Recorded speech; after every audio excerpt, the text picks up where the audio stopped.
ABP news में आपका स्वागत है। आपके साथ मैं हूं सुमेरा खान। पिछले साल आज ही के दिन लगभग आधा देश अंधेरे में डूब गया था। तब पहले नॉर्दर्न ग्रिड फेल हुआ था, उसके बाद पूर्वी ग्रिड में खराबी आ गई थी। लेकिन क्या इस एक साल में राज्यों ने उस हादसे से कुछ सबक सीखा है? एबीपी न्यूज ने खास पड़ताल में हम आपको बताएंगे बिजली की मौजूदा हालत। लेकिन सबसे पहले एक नजर एक साल पहले छाए अंधेरे पर।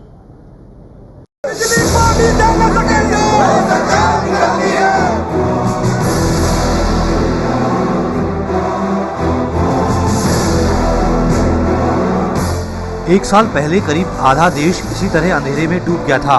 तब बिजली गुल होने से करीब 60 करोड़ लोग 2 दिन तक बेहाल रहे। दरअसल नॉर्दर्न ग्रिड से कुछ राज्यों ने तय कोटे से ज्यादा बिजली ले ली थी, जिसकी वजह से देश की राजधानी दिल्ली सहित 9 राज्यों में अंधेरा छा गया था। देश इस मुसीबत से निजात पाता इससे पहले ही 1 अगस्त को पूर्वी ग्रिड में भी खराबी आ गई। देश में हाहाकार मच गया था। जो जहां था वहीं थम गया, मानो जिंदगी की रफ्तार पर ही ब्रेक लग गई हो। लेकिन एक साल गुजरने के बाद क्या कुछ बदला है? क्या राज्यों ने उस हादसे से कुछ सबक सीखा है? देखिए एबीपी न्यूज की खास पड़ताल। सबसे पहले बात देश की राजधानी दिल्ली की। आइए देखते हैं कि दिल्ली ने पिछले साल के बिजली हादसे से क्या सबक सीखा है। तस्वीर पिछले साल की है, जब नॉर्दर्न ग्रिड के फेल होने के बाद देश की राजधानी दिल्ली अंधेरे में डूब गई थी। लेकिन अब अगर ऐसी नौबत कभी आती है तो दिल्ली पहले की तरह रोशन रहेगी, क्योंकि दिल्ली में पावर आई लैडिंग की व्यवस्था की गई है। पिछले एक साल में हमने काफ़ी काम किया है और ग्रिड को आइलैंडिंग की है कि अगर कहीं कोई उस तरीके की कभी कोई सिचुएशन आती है तो दिल्ली एक आइलैंड की तरह एक अलग थलग होकर के उस ग्रिड से काम करेगा। लगभग 4100 मेगावाट के करीब के जो जनरेटिंग प्लांट हैं दिल्ली और उसके आसपास, उनको मिलाया करके ये व्यवस्था है। पावर आई लैडिंग को भी 4 हिस्सों में बांट दिया गया है, ताकि किसी सूरत में पिछले साल जैसी नौबत ना आए। दिल्ली को अलग से आइलैंड के रूप में डेवलप किया है पावर के मामले में। फिर उसको 4 सब आइलैंड में है कि अगर किसी एक पर्टिकुलर हिस्से में, दिल्ली के 4 हिस्सों में बांट करके, कि अगर उसको किसी एक पर्टिकुलर हिस्से में कहीं कोई जनरेशन में या ट्रांसमिशन में या डिस्ट्रीब्यूशन में कोई दिक्कत आती है तो बाकी के हिस्से काम करते रहें। ऐसा नहीं है कि वो आइलैंड पूरा फेल हो पाएगा। दिल्ली में करीब 4500 मेगावाट बिजली की मांग है, जबकि ट्रांसको का दावा है कि दिल्ली के पास अभी सरप्लस बिजली है। अभी इस समय दिल्ली के पास में सरप्लस बिजली है, बल्कि काफ़ी ज़्यादा बिजली है। तो उसकी वजह से, बिजली की कमी की वजह से कोई कटौती नहीं है। कई बार दूसरे बरसात के मौसम की वजह से किसी भी और दूसरे कोई छोटे मोटे फॉल्ट, लोकल फॉल्ट हो जाते हैं या कोई और दिक्कतें आ जाती हैं किसी भी वजह से, तो उसकी वजह से कोई पावर कट हो सकते हैं, कहीं होंगे। उस चीज़ से इनकार नहीं कर रहे हैं हम। लेकिन बिजली की कमी की वजह से पावर कट है, ऐसे नहीं है ऐसी सिचुएशन। और आइए अब देखते हैं कि पिछले साल हुए बिजली हादसे से राजस्थान ने क्या सबक सीखा है।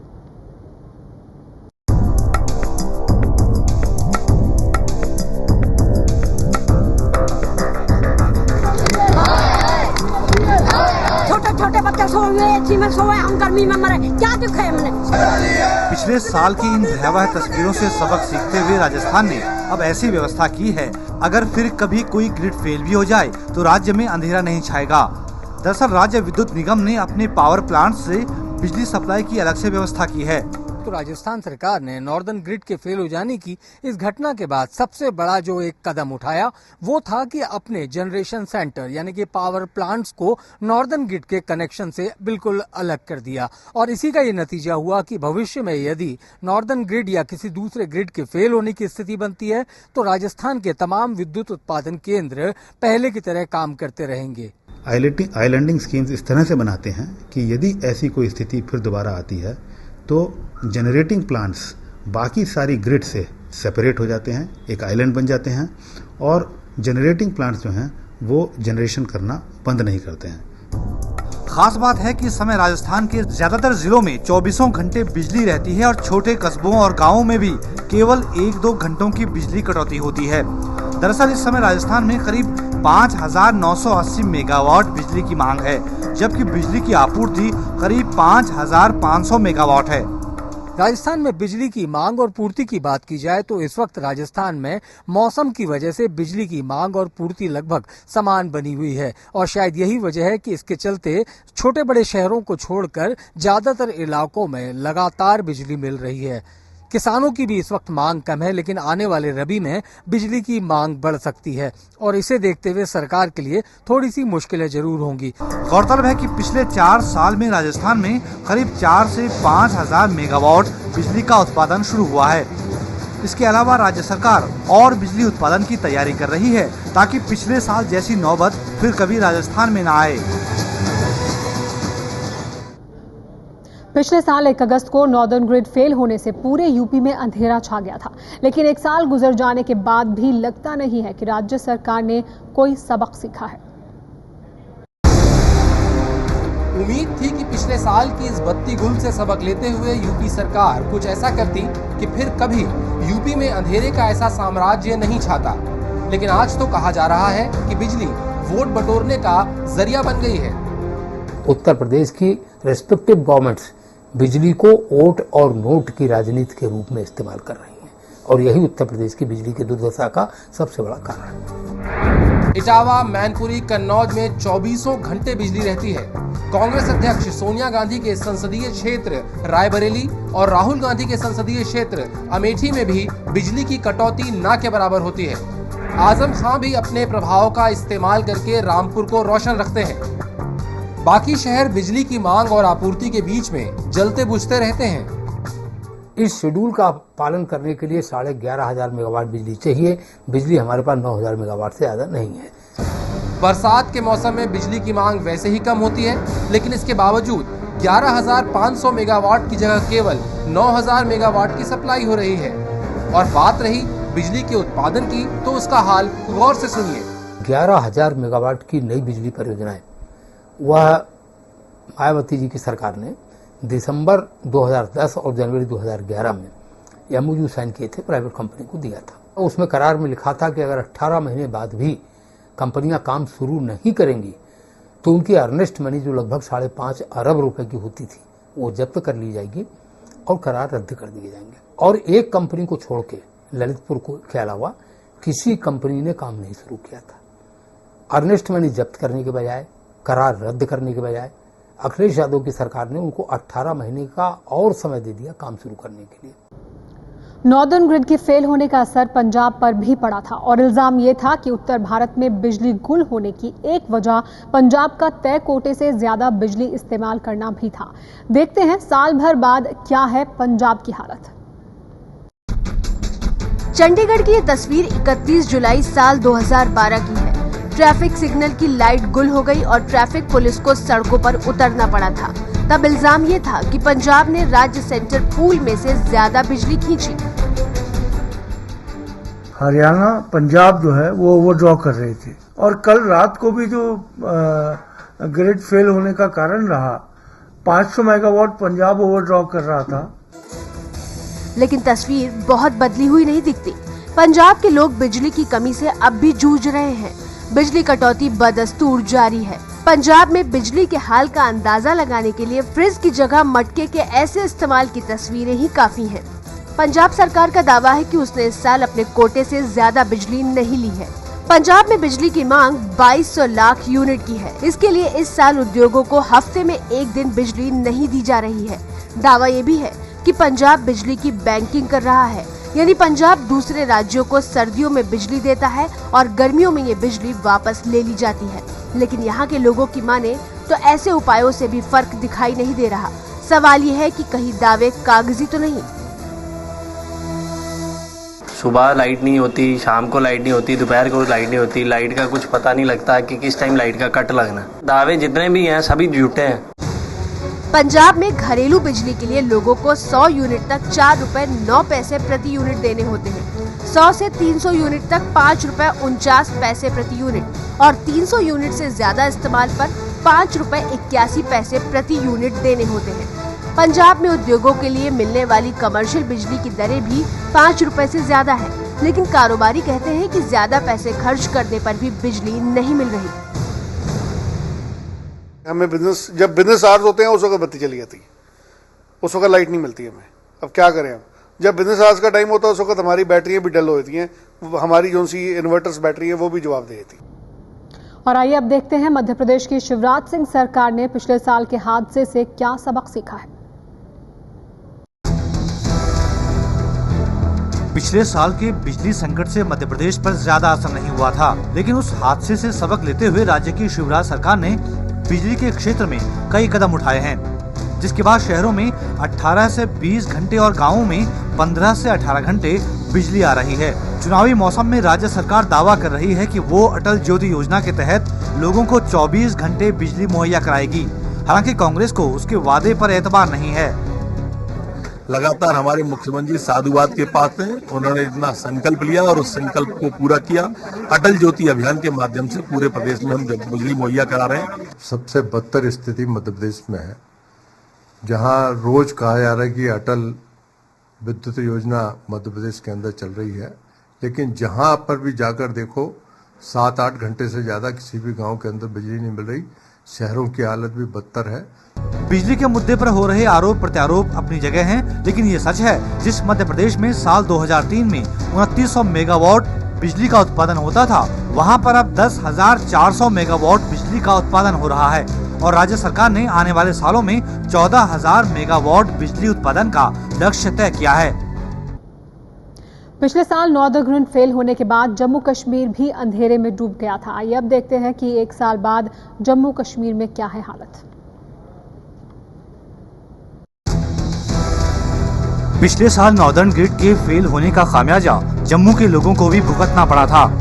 इसी से सबक सीखते हुए जम्मू ने कभी भी नॉर्दर्न ग्रिड से तयशुदा बिजली से ज्यादा बिजली न लेने का फैसला किया है। साथ ही बिजली चोरी के खिलाफ व्यापक मुहिम छेड़ी गई है।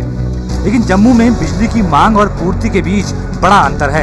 यहाँ पर बिजली की मांग करीब 700 मेगावाट है, लेकिन उत्पादन केवल 500 मेगावाट, जिसकी वजह से लोग काफी समय तक अंधेरे में रहने के लिए मजबूर हैं। हालांकि जम्मू कश्मीर के अंदर काफ़ी डैम हैं, बाहर की स्टेट्स ने यहाँ पे आके डैम बनाए हैं, वो यहाँ से बिजली पंजाब में जाती है, दिल्ली में जाती है, राजस्थान में जाती है, हरियाणा में जाती है। सभी पॉलिटिशियन, जो भी पॉलिटिकल लीडर हैं, जो पावर में हैं, वो ये कहते हैं कि हम ये चाह रहे थे कि यहाँ की जो बिजली यहाँ के लोगों को मिले। उसका कोई भी, मुझे नहीं लगता लोगों तक ऐसी सुविधा पहुँच रही है।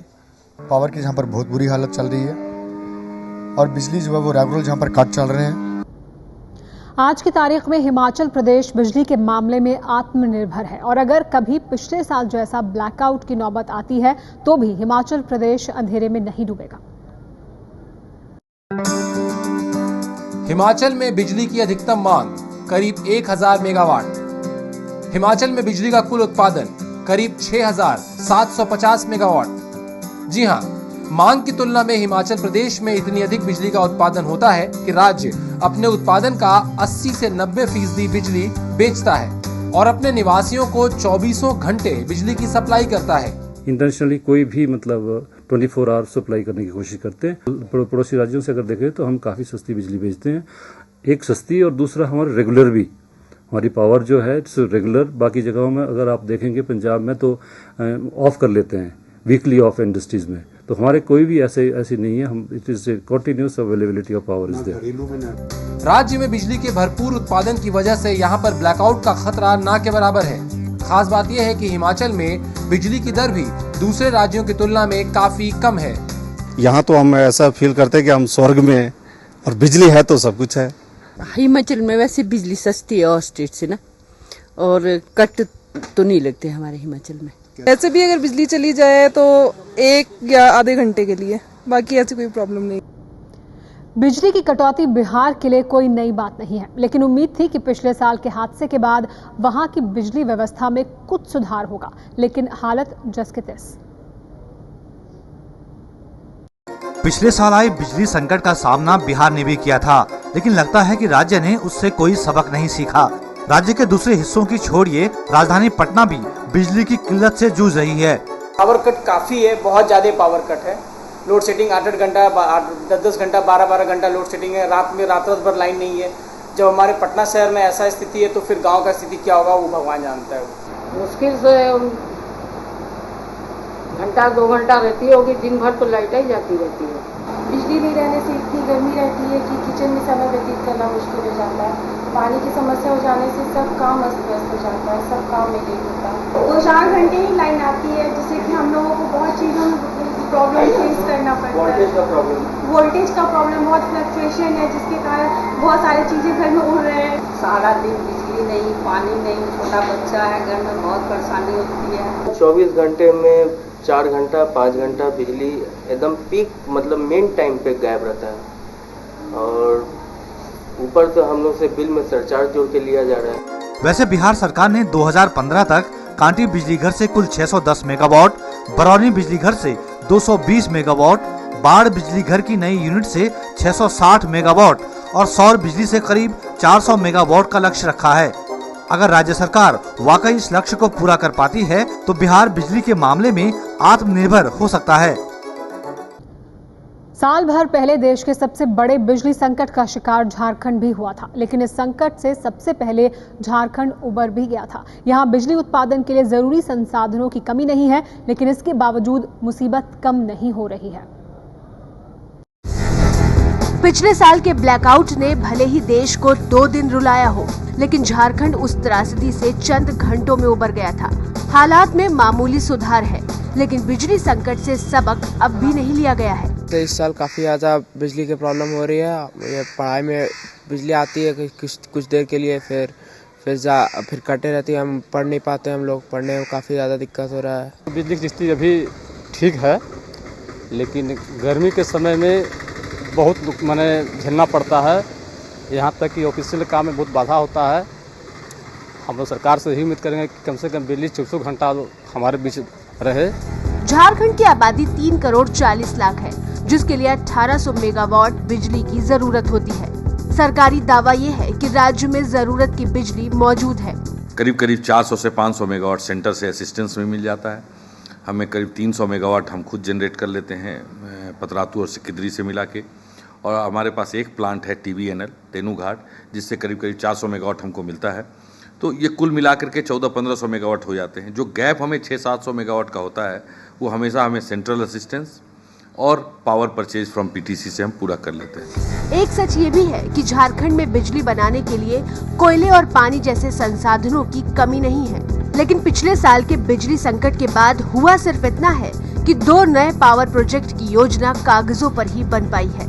झारखंड में पिछले 13 साल के उम्र से झारखंड 13 साल का हुआ है अभी, और उसमें हम कोई भी मेजर पावर प्लांट लेके नहीं आ सके। ये जरूर दुख का विषय है, लेकिन अब हम फाइटिंग फिट हैं। और चूंकि इस तरह की इंसिडेंट हुई है, बड़ी इंसिडेंट हुई है, जिसके चलते करोड़ों का नुकसान हुआ है, जबकि इसमें फ़ख्र की बात यह है कि सबसे पहले झारखंड ही उभर के बाहर आया था सारे स्टेट के बीच। हमने 45 मिनट में अपना रिकवर कर लिया था। लेकिन ये भी एक सच्चाई है कि अगर जनरेशन प्लांट हमारे पास होता तो हमारी रिकवरी भी अच्छी होती और हम बंगाल और उड़ीसा को भी संभाल पाते, लेकिन ऐसा नहीं हुआ। और अब हम फाइटिंग फिट हो चुके हैं और 2 जनरेशन प्लांट को लेकर हम आ रहे हैं। 1320 मेगावाट की जो सुपर क्रिटिकल पावर स्टेशंस हैं, जो एक पतरातू में लगेगी और दूसरा भवनाथपुर में, पलामू डिस्ट्रिक्ट में, ये गढ़वा डिस्ट्रिक्ट में लगेगा। झारखंड में देश की सबसे सस्ती बिजली दरें हैं, लेकिन मुश्किल ये है कि बिजली सप्लाई के लिए जरूरी ढांचा ठीक नहीं है, और ऐसे में झारखंड में जितनी बिजली मौजूद है वो भी लोगों तक नहीं पहुंच रही। हमारा इंडिया में लोएस्ट टैरिफ है। आज भी डोमेस्टिक टैरिफ हमारी 2 रुपये 35 पैसे की है, और रिकवरी में अगर हम कमर्शियल रेट और इंडस्ट्रियल रेट पे जाएं तो बिटवीन 4 से 5 रुपये के बीच का रेट है।